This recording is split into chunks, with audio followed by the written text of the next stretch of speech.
Ја мислам дека имаше две линии со кривични пријави. Едната беше овие што реално луѓето настрадаа за 27 април и мислам дека добар дел од нив не беа ни свесни во што влегуваат. А другата линија е на луѓе кои што он пробува да ги заштити од кривични пријави. Значи, едни се реално умешани во криминал.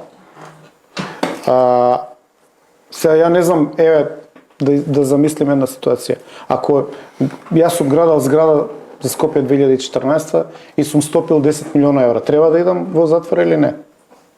Ја мислам дека треба да одговарам, така? Ако си ги стопил? Да. Сега, ама ако купувам плацеви за Евана за фотоволтаици, па ги препродавам на Евана по 40 пати, треба ли исто да одговарам или не? Апсолутно.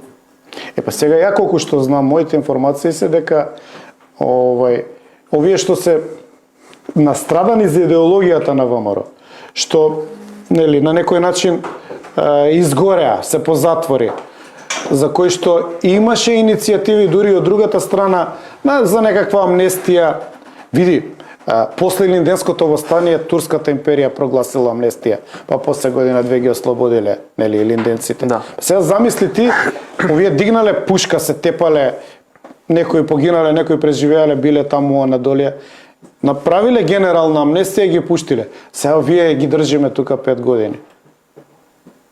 Значи, тие се оставаат таму како жртви, а други луѓе кои што гласале за промена на уставот или кои што обезбедуваат на лоботомираната партија, односно незината празна глава финансии, тие се заштитуваат. Дури нели информациите говорат по кулуарите дека нели лутката што е поставена во Валандово разговара само за неговиот тесен круг на соработници, во смисол да се бара амнестија, ослободување и забошотување на тие кривични пријави, односно тие да не се процесираат.